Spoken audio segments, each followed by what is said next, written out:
We have seen how redshift surveys can be used to describe large-scale structure, at least in the cosmographic sense. But how do we quantify the distribution of galaxies such that we can compare with theoretical models? The first way in which people have done this is to use the so-called two-point correlation function.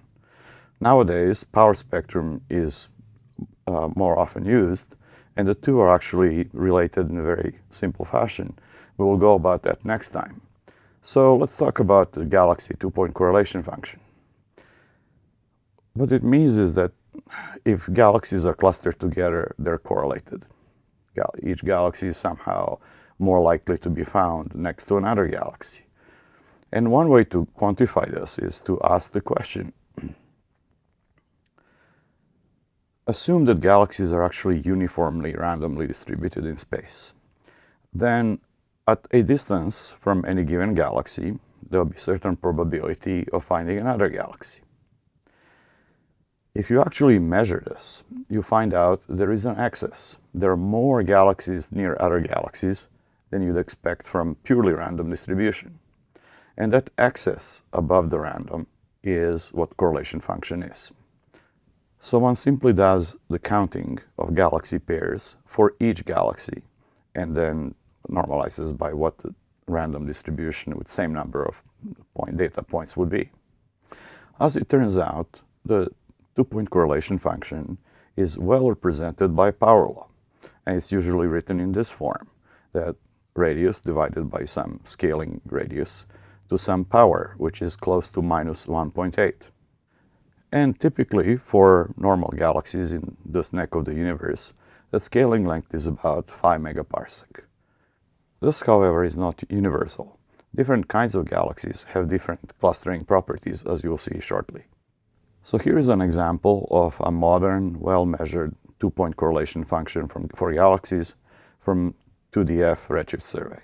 It does look pretty close to the power law, although if you subtract the best fit power law, you see that there are some significant deviations from it.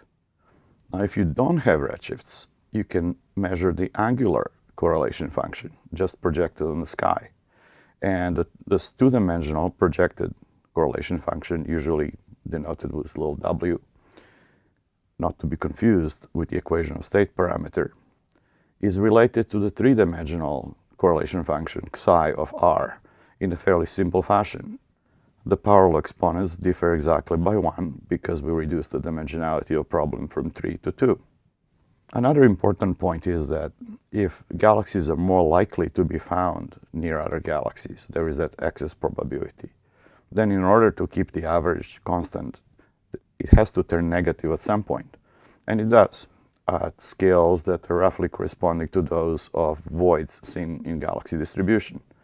If there is a void in a distribution, in some sense, that's anti-correlation. It's less likely to find galaxy there than if it would be if the space was uniformly populated with galaxies. So how do we do this in practice? Suppose you have a catalog of galaxies from some survey. Then you can create a random catalog, galaxies, same number of galaxies, but randomly distributed in a Poissonian fashion. Then you can do the simple counts. Count galaxy pairs, one against the other, and count the fake galaxies pairs, the random catalog. Divide the two and subtract the 1 because it's the excess probability. For a large, extensive catalog of galaxies with uniform borders, this will work fairly well.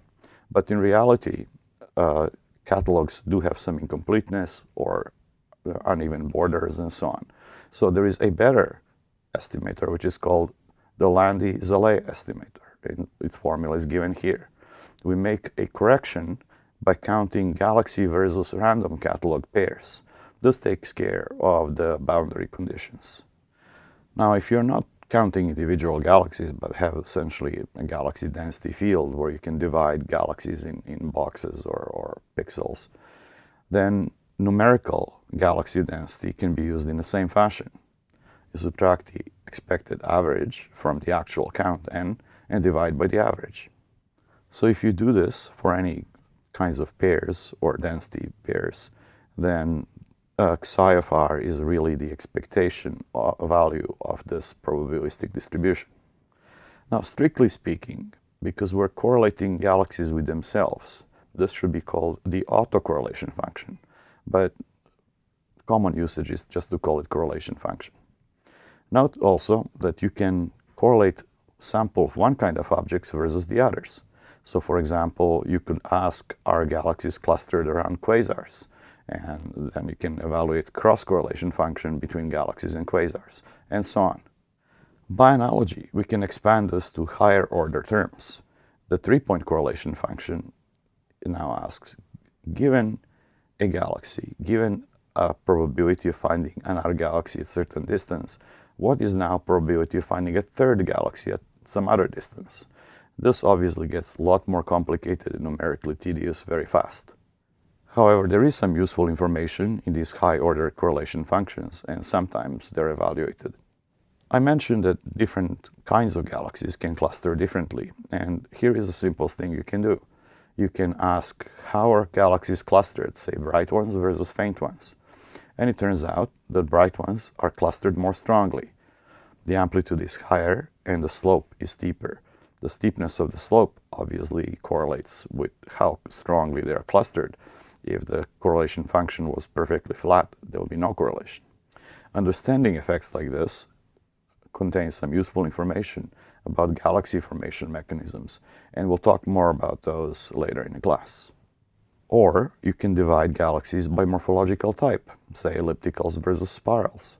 Turns out that elliptical galaxies or redder galaxies are clustered more strongly than the blue ones, the disk galaxies. That too has some interesting clues about galaxy formation and evolution. So it's a power law. Does that mean it's a fractal? Remember, for any distribution of points, the probability of finding another one from the same set increases as some dimensionality of that space. In normal 3D space, it would be like a cube of radius. If that number is not an integer, the set is called fractal. So we can write this formula, which is resembling correlation function.